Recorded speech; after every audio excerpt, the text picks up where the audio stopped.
Great. Hello, everyone. My name is Andreas Diaz. Me and Will are back today to do a Marvel Plus talk on Loki, Episode 2, titled The Variant.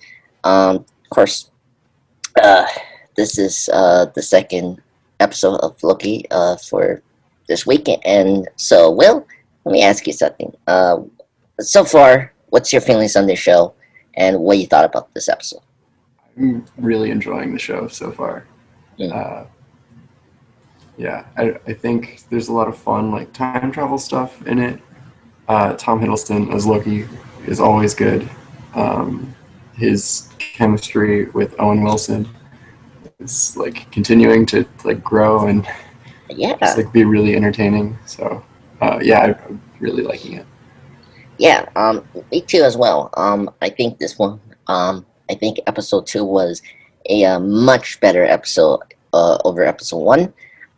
I think there's a confidence in this series compared to the other 2 Disney Plus shows that we've been discussing. I would say I was very impressive. We're moving very well with the plots and in the overall narrative in the show. So that was good for me. And I've been very impressed of the production design of the show and like the overall performance of Tom Hiddleston and Owen Wilson has been great. I'm just shocked that we're having like a buddy comedy show with those two. Like I never expected this, duo to be the best. I it's just surprising and just and then and of course the big surprise that we kind of knew, but like I was very happy we confirmed that like right away, and so I'm very intrigued on the next episode to talk about the female Loki or Atlantis, which people are I don't know like dubbing that, but we'll discuss that in our time. In the episode here, but all right, let's kind of start from kind of like the opening. We thought about the opening in 1985 and the restaurant fair. Yeah, that was cool. I feel like that "I Need a Hero" song has been in like everything this week. Yeah, I heard that. What's going on? Right. I don't know. I guess it's just like parallel thinking, I guess. But yeah, and I can't hear that song and not think of Shrek 2. Oh So my god, it Shrek 2. It took me out of it a little bit, but Oh my god, I know. Oh my god, that opening scene was amazing. I just love the like first off saying out the mood of the whole oral episode, like showing how smart and very different this version of Loki is. And I feel like this opening really conveyed that very well. And of course a shout out to the actress Sasha Lane, who I really like. She was in one of my favorite movies, Hearts Beats Loud, starring Nick Offerman. Really like her, and she's in other things I can't have in my mind right now, but she was great, and I like how she was in this episode, and it was kind of interesting to see like the power set of Loki, this version that we're seeing, and so I think that the whole thing was great, and just saying in the 80s was like very clever and very sci-fi, and then the tune of what's that song now? Well, what's that song again? Oh my god, holding out, hero or holding up her hero, yeah, for Bonnie Taylor. That was a great needle drop for this episode, and like it was incredible. And then afterwards, after the titles, we get into Loki, and like I was very interested to see Loki. I love the recurring gag that like he didn't read like he didn't practice or read what is it, the manual of the time variant stuff, but he did, like he knows everything. that was kind of cool. Like, of course, he was with Miss Minutes, and like she's trying to question him about the information that he needs to know. Like uh, the what was it? The Like next, the redlining. yeah, the red lighting, and then the Nexons, and like at first he's just like making like a joke to everyone that he doesn't know, but then in reality he does know. And Right. like that was a funny gag for me. That throughout the episode was so funny. Yeah. Um, And I liked that Miss Minutes was like also a physical like hologram. That mm, was fun. yes, I I thought, know. yeah, I want to see more of that. Oh my god. Well, yeah, and the thing is, she's in the posters, and Yeah, it was. I was really excited for like the poster when I saw that because I was really hoping that the clock person would be like a physical thing and not just like a little cartoon. So seeing her like standing on the desk was fun. yes, I know. Oh my god. And Tara Stone, amazing actress. Mhm. Love her so much, and it's great that she's getting like a lot to do in the show. And so that's great, and hopefully they pay that off. Like she will be something, I guess. Yeah, and then um, and of course when Ola Wilson and Loki, well, Morbius, Loki, and the other like Minutemen, with B, uh, Hunter C-20, no, no, not Hunter C-20. What's the other? Hunter B-15, going over to the Wisconsin 1985, and I like how in that scene where Loki is talking about like it's a trap, and like he is like explaining how this how he thinks what's gonna happen, like what's the strategy of this version of Loki, and like it was a cool scene, and I love. I mean, that was a good scene with Tom Hiddleston, and then I love with Morbius, just Mobius, uh, just yeah, kind of just stopping and say, "Look, I know you're tricking us, and this is not real." And like he just wasted time, and that Yeah, was like, oh my god, it's that really well was done. yeah, Yeah. oh my yeah,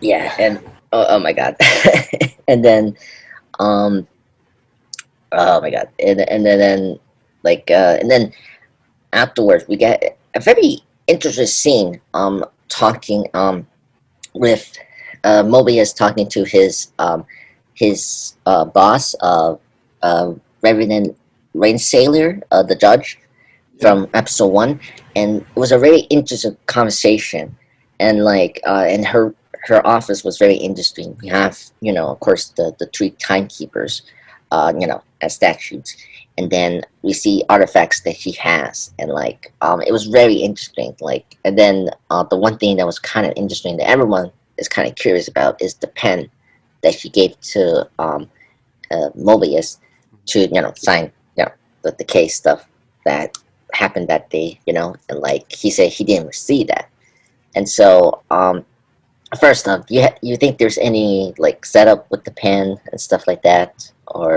Yeah. or I mean, there's got to be like someone else that she's been working with, oh, right? Like, right? 'cause there's another agent that she's working with. I mean, So I feel like there's got to be something with that, or it could be WandaVision's astrophysicist again.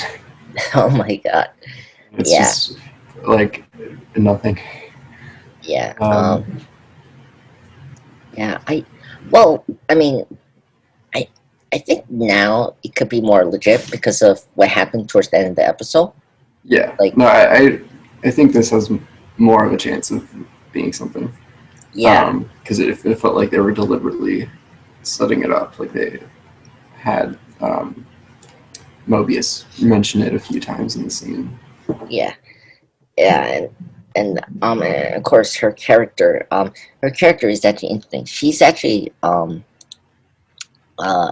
I say it, like a lot of people um okay, yeah. So her character is a lover for King the Conqueror, and Huh? so many analysis thinking that you know that maybe something is kind of connected to her and to the main villain for Ant-Man and the Wasp 3, Quantum Mm. Mania, and which we'll also go discuss the theories about Kang coming, supposed to be in the show, maybe not, but Yeah, like, I have a feeling he won't be, yeah, but I mean, I think Kang is the Mephisto of this show, oh my where god, everyone thinks he's going to show up, and yes, he will not. I know, ugh, um, but I have a theory, because Crane is, in the comics he's like a version of Reed Richards, and Mm-hmm. I had this idea that maybe this version is going to be different, and I know who he's going to be, but I'm going to say that towards the end.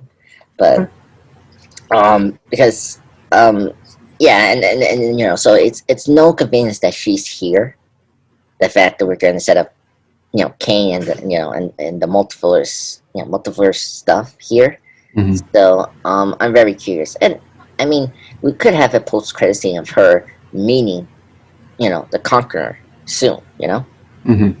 So let's keep that in mind. That post credit scenes are here. Yeah, yeah.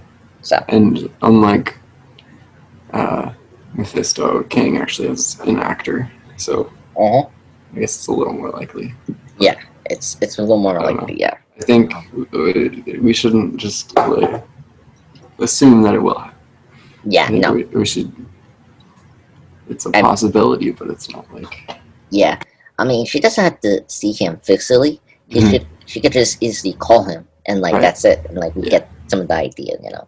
Because I mean, Marvel, the MCU, has these very like vague post credit scenes, and like Mm-hmm.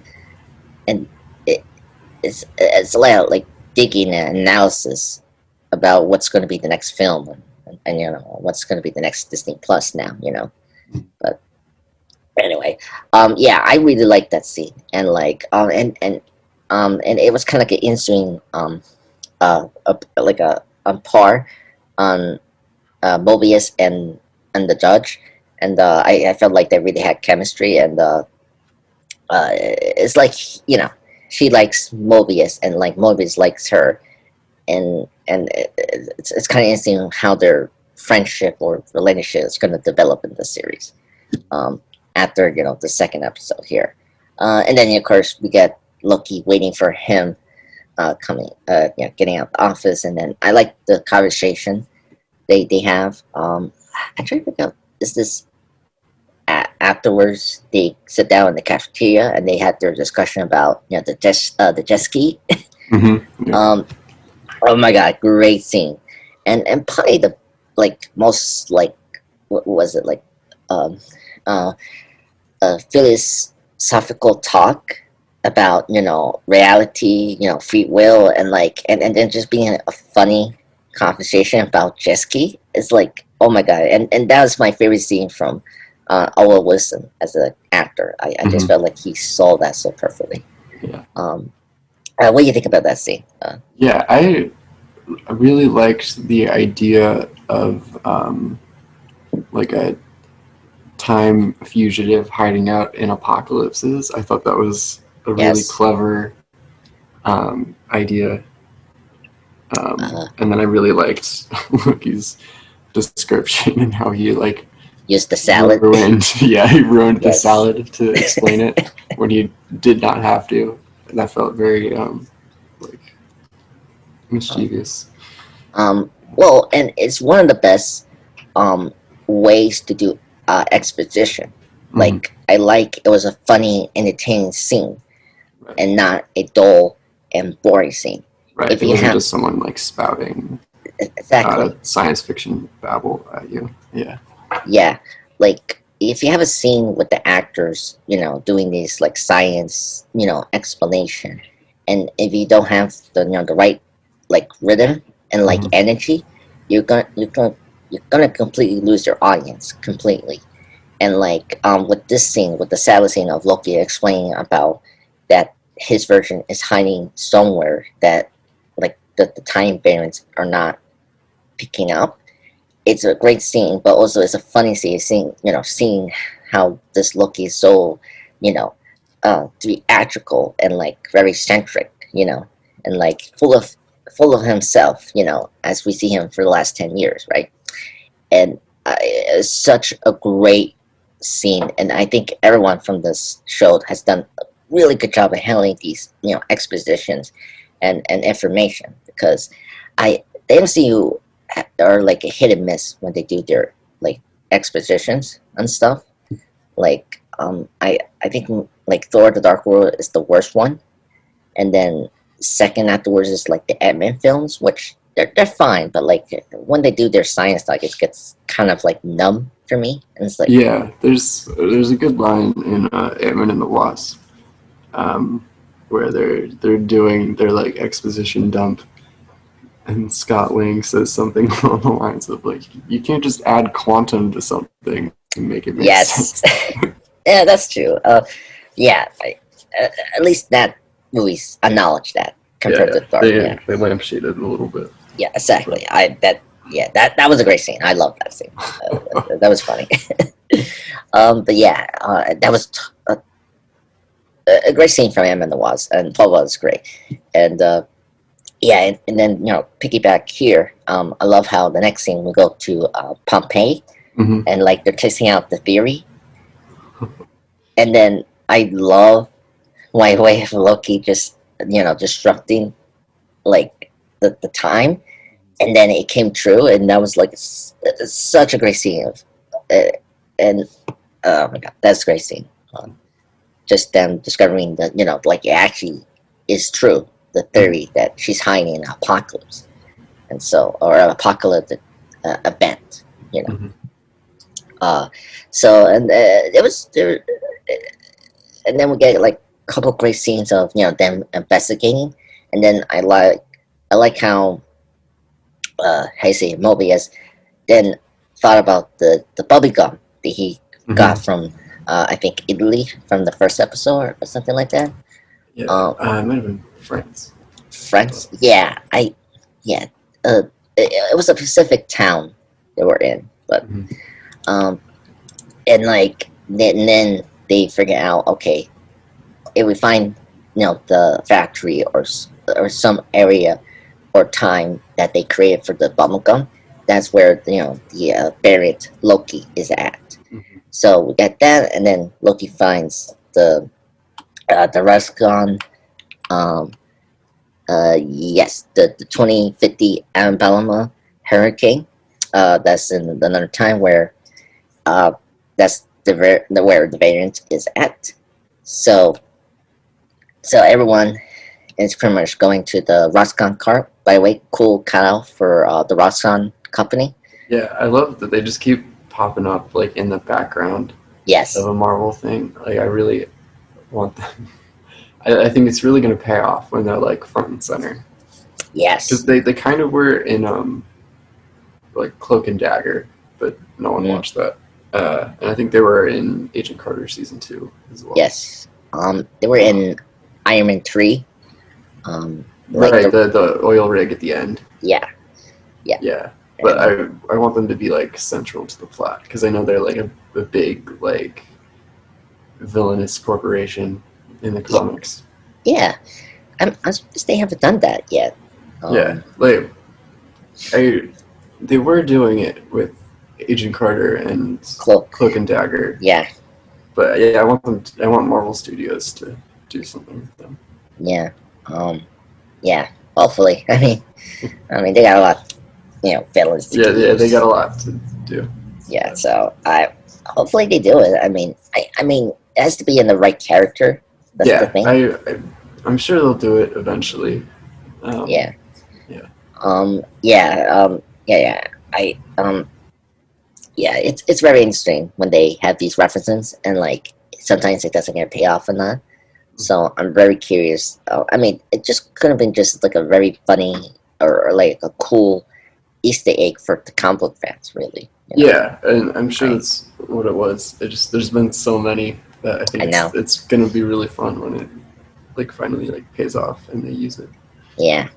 And I think they just need like someone that people know to be connected with Roxxon Mm-hmm. company, and I mean, the Spider-Man Miles Morales game.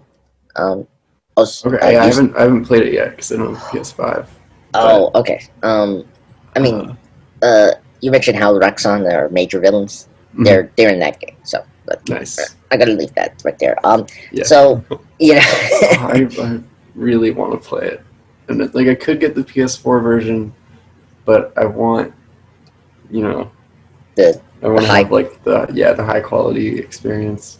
Uh, and Uh, is that like is there a difference from the PS4 to the the PS5? the I mean, graphics are a little better and oh, the loading times are shorter. that's true. Um, but I could play it on PS4 and I wouldn't be missing anything. Yeah, I mean, I in my opinion, I think you should get it. I mean, Mhm. I, uh, I just feel like like the iPhone. I don't like these constant upgrades of these things, Yeah, yeah, and I feel like it's better to just use one console and then able to get these things. yeah. But Well, there are other games I want for the PS5 too. oh Like, yeah, that's yeah, true. Yeah, I mean, hey, yeah, it's. I mean, I'm not a big video game, so like, I just feel like that console is just a little, I don't know, too too extreme sometimes. yeah. But it's not as bad as the iPhones. Oh, Um, every year there's a new yeah, iPhone. every year. Yeah. So then, after they arrive to the Roxanne Court Mall or Hmm. shopping thing, we got a cool funny scene of Lucky drying up his clothes and Hunter B-15 reacting to that, and then we get everyone gets separated, and then we get Loki and Hunter walking around, and then this is where we get a cool and great like final act of this episode of Loki talking to this version of Loki, and what you thought about it's leading up to the reveal of her jumping into these bodies and seeming differently from Loki. Um, what do you thought about that whole scene? Yeah. Um, I don't know. I'm really curious about like what her plan is. Um, Yeah. I thought the idea of like stealing all the reset charges and sending them throughout the timeline all at once was seems like a good like chaotic plan, um, like fitting for a Loki variant, Yes. and I think it's gonna cause a lot of like fun scenes later in the show. It's a good setup for the rest of the series. Yes. Um, Uh, yeah, I really enjoyed the like body swapping scene before that. yes. I Um, love that. I love the effect of the green. Um, mhm, that the green energy you see. It was very cool. yeah, And the actors feel like those characters and feel like that version of Loki, the female Loki, and they did a great job. Excuse me. Uh, uh, yeah, and of course, Moby has catch up with the other Miniman that was captured from Lady Loki from the beginning, Hunter C-20, and it was interesting. She told her about the whereabouts of timekeepers, and then it's interesting that the female Loki say she didn't care about the timekeepers, like that wasn't her plan, hmm like because like Loki thinks she's because Tom Hiddleston's version of Loki wants to overthrow the timekeepers, right? right, And then you got this other version that's not the plan. That's not her end game, and right. and no pun intended, folks. And, and I'm just right now. I'm like right now my head is like starting to get overwhelmed with the versions of Loki's we're gonna get soon. I'm a little Oh, yeah, yeah. I because the thing is Loki, like I was so crushed about how he didn't wait for Mobius and he just went in. Like, You could see that he like hesitated though. yeah, I know that. I, let me ask you something. What you thought about that scene? Because I felt sad for Mobius because I mean, it it's interesting how they like the show is very interesting because like everyone knows Loki and his like trickery, right? Mhm. And then and like oh my god, it's like it was one of the most like oh my god pump wrenching moment for me. It's like why you did that, Loki? Oh my god. And you're I, right, Will. Like he did hesitate a little bit. Um, yeah, but I think the female Loki had like more of the answers that he wanted, so it makes sense that he went with her instead of going back to Mobius. yeah, that's true. Um, I guess we can discuss quickly about Lady Loki and like and I guess to ask you, Will, like where you were like were you aware that Lady Loki was going to be in the show? Um, Yeah, I'd heard rumors, and I know that okay, they had cast that actress as some like undisclosed role, and that's just what everyone was assuming it was going to be. yeah. Um, Anyway, why why why studios still do that? Like people can easily expect that they're this certain character. I don't know. I mean, to keep the surprise, maybe for like more casual Yeah, viewers. yeah. I mean, I mean, yeah, I guess so. I know. Anyway, I mean, I just feel like that's because um, to add that theory is like there was like a paparazzi photo of her Okay. wearing the costume, and Uh huh. so like it added So further. everyone knew already. Yeah. Yeah, exactly. So yeah. But sticking with Lady Loki, the thing that people has been discussing about, and I don't know, like if you have this opinion, Will, about um, in the comics, Lady Loki has a brunette hair, like the male version Yeah. of Loki, right? When we have to reveal her, and by the way, I love the horns, the missing horn. That's Hmm. from the comics. That was a great nod to that. Um, she has blonde hair, and then people are now theorizing it's kind of like a abomination of Loki to Enchantress. Like, you think that's what they're doing? Well, like, I saw it on Reddit earlier this week.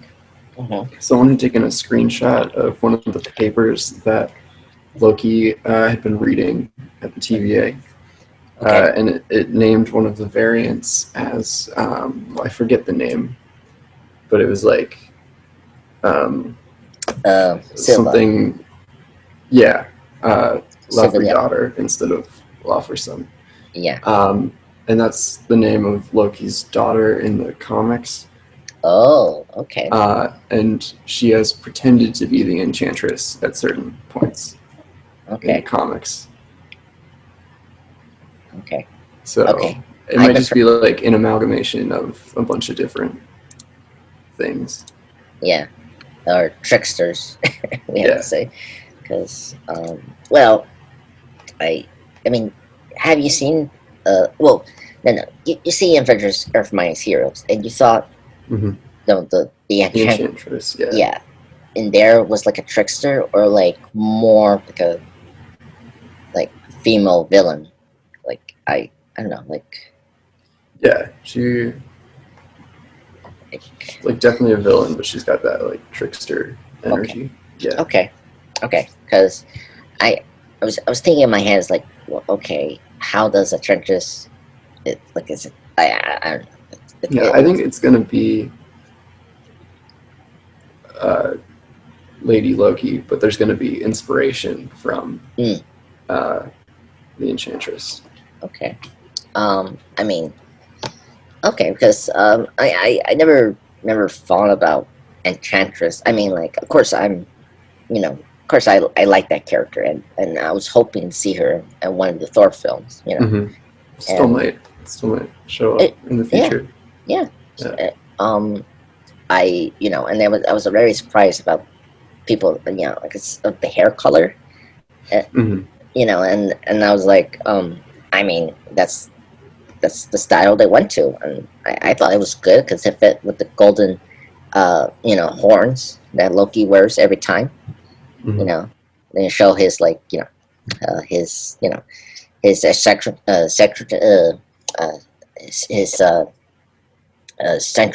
personality, and but I come around with the theories that, like, she's like a version of Loki, maybe it's like mixed with Enchantress, and I like your theory more, Will, like her being like a daughter to Loki. That makes a lot of sense, you know, a version of Loki having a daughter, of Yeah. course. Well, no, I think it will be like a female version of Loki, but I think it'll Hmm. be the like characterization will be influenced by his daughter from the comics. Yeah. Okay. Yeah. Yeah. And I guess, okay, so we got that review right, and then we Hmm. got her activating, the time chargers that she's been stealing, the reset chargers from every miniman, and like, and she completely spread it into the other, timelines, right? And then creating new branch timelines, right? Throwing the TVA into, uh, you know, this rate, right? And by the way, I love the scene where we cut back to the TVA um place, and like, one of those guys for like, he was looking the menu about this, canvas, graphic event is happening right now, and then the other guy say, like he and then the other guy, his partner that was sitting next to him, like cut off him, and then he's like, I don't know what he say. I forgot what the other guy say, but like, it was a funny scene. Yeah, just like instead of using all the different code numbers, it's just like Yes. someone bombed the timeline. Yes, Bond the Tiger. Yes, it's like, oh my god. Yes, and it was. Oh my god. And by the way, I want to mention something here. That we didn't mention the first episode. I mean, we did, is the music. Um, I love the music here, Hmm. in this show. It's probably the best MCU music, and I feel like that scene alone had the best, like, just like, oh my god, kind of music of, like, getting into that mood, and like, oh my god, I love the score here by the composer. I'm trying to figure out what's her name. Natalie Holt. I really like her music here in the show, and it reminds me a lot of the Clockwork Orange music, and especially with the opening titles, and and uh, it's incredible music. I really love this. I love that MCU has stepped up their game with their scores as of late, because that's been like a major complaint from people, that they don't have, memorable music in their movies, from, phase, well, mostly in phase 2, because they like disregard so much the music from their previous films, and so, well, I thought to bring that up, and then, and I want to ask you something. Well, like, you think, this lady Loki is the main villain for this show? Could be. I mean, we're still waiting on that other undisclosed role, Yes, right? from So I feel like um, that could also be the main villain, or maybe Lady Loki um, bombing the timeline was so she could create a bunch of branches and recruit other Loki variants, that's true. That's true. like a council of Lokis. Oh my god, yes. The Castle Loki's, yes. Oh my god. Oh my god, yes. Yeah, I think that could happen. We seen a couple scenes like, well, like now, I'm kind of questioning which one is the real Loki. Like, is the election Loki, is that that's our Loki, right? And then Yeah. and and then we have there was another scene that was interesting. There was one scene where Loki's in Asgard and like he's the king there. So I'm very curious about that scene in this show. And yeah, and then I think we're gonna see the him talking to the lady Loki in that like apocalypse world they're in from the trailers, and so I'm very curious about that.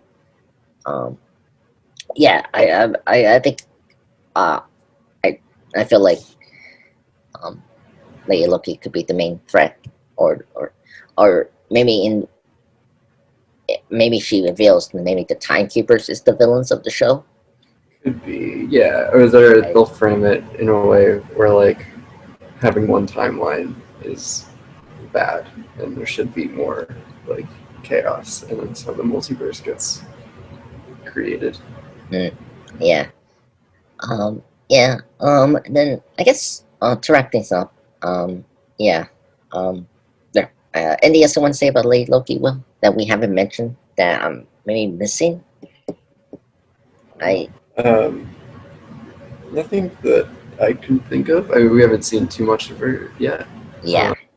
Really excited for the next episode though, so you can like learn more Yes. about her. Yes. I'm really excited about learning more about her as well. Will. Yeah. I'm so excited for episode 3 on Wednesday. Oh my god.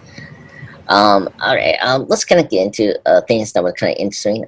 Speaking of Lady Loki, I like how her powers echo the Scarlet Witch and the Mind Stone stuff. Mm-hmm. Um, that was a cool way. Like she does do like the hand gesture of like affecting the people's minds and mind control them. That was very cool.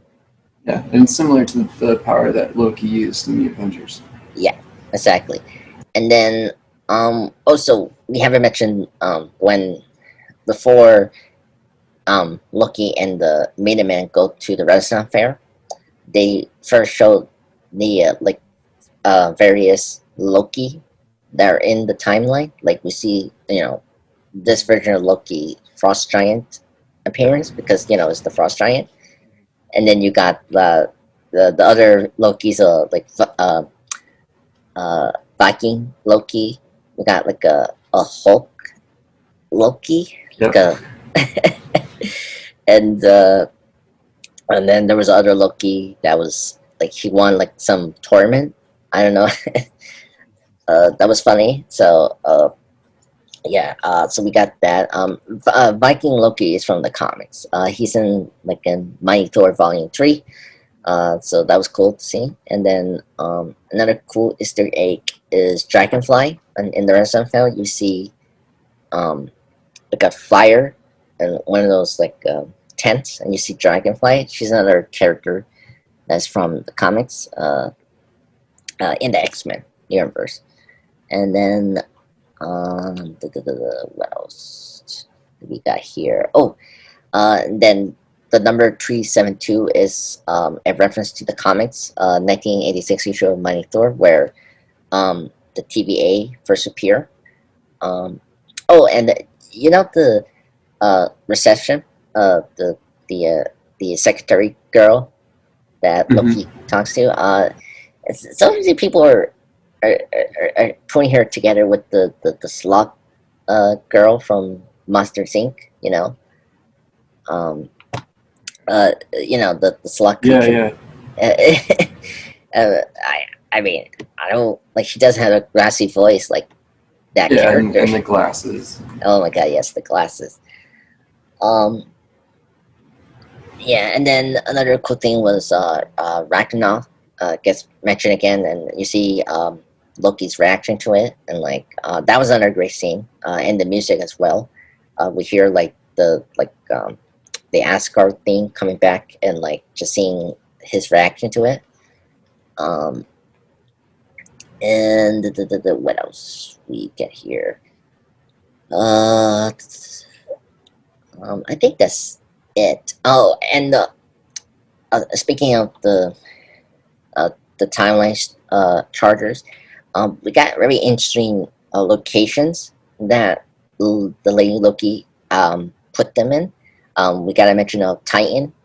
We got the mention of Eagle. the living planet from Volume 2 of Guardians of the Galaxy, and then Asgard. Like, what's your thoughts about that? Uh, Yeah, I don't know. that Uh, I that was it was interesting. yeah, see what they do with it. Yeah, that'd be cool to see Eagle in the show. I just seeing a version of Kurt Russell. Uh, oh my god, Yeah, but we'll see. I mean, that's what I want to see. yeah. I don't know, I'm not holding out for any big cameos in this, but Yeah, yeah, it could be fun. Yeah. yeah, Maybe we'll see like the planet and not yeah. Russell. That's true. All right. I think um, anything else we have to mention? Besides that, I think we covered everything, right? Will? Yeah, I think that's it for me. Yeah. Um, I think overall this was the best episode. I've been really liking the show. I think the show, um, I think I want to mention is the running time. I think 15 minutes above it is the best time for these shows. I feel like If you want because there to be 15 more minutes than yeah. there currently are, okay. Oh no. Like I think Sure. the time, the minutes in Loki has been much more efficient and Oh, more. 50. Okay. Yeah, Yeah, like sorry. no. I'm sorry. I'm sorry. I wasn't clear. I feel like these are enough time for these episodes because I I feel like they're getting stuff done, but also being entertained at the same time. Right. So I've been enjoying so far with the pacing of the show. I will say this is much better than The Falcon and the Winter Soldier. Yes. In my Yeah, I agree. yeah, I feel in my opinion that show had I mean they had their high highs, but they also had their very very low lows. Yeah. I'm hesitant to compare this one to the ones that we've seen in full yet because I don't know. Like WandaVision was really really good until like the last episode, Yeah, and it was just okay. So Yeah. I don't want to compare them until I've seen the whole thing. But so far it's been really good. yeah, it's been good. I'm not ready yet to compare it to WandaVision, but I can definitely say it's Yeah. I agree. Yeah. It's better than Falcon and the Winter Soldier. yeah, that's I feel more confident with that because I definitely want to rewatch WandaVision and I think later on the year, you and I should do like a podcast to look back on the Disney Plus shows we have for this year and like have an overall discussion about how they did and what didn't work, you know. I think that would be a good discussion to talk about all these Disney Plus shows and how they exceed or not, you know. Um, and so far, I feel like Loki has been exceeding all fronts, you know. Uh, and when you get into like the theories and you know the fan theories, it's kind of the course of fun, but also like you know just you know keep your mind open, you know, for expectations. And but so far Loki has meeting my expectations, and I've been enjoying the show, you know, so far. Yeah. So, anything else you want to say, Will? Before we head out. That's it for me. All right. Well, so folks, I hope you enjoyed this podcast. Me and Will be back next week, of course, to talk about Loki episode 3. I'm very curious about what episode 3 title is going to be. I actually like the titles of these shows. Really explains overall the theme of this episode. And have any personal episode titles do you like from these shows? Do you like the ones from WandaVision and this show, or Yeah, I liked WandaVision's. They're all just like it was fun? television terms. Yeah, it was fun. Yes. My favorite was previously Previously on yeah. the flashback one. Yeah. Yes, I love that one. That was good. Yeah. All right. Well, thank you, Will, for joining me, buddy. Thank you for having me. Yep. Well, everyone, guys, see you guys next week, and please hit that subscribe button, and see you guys later.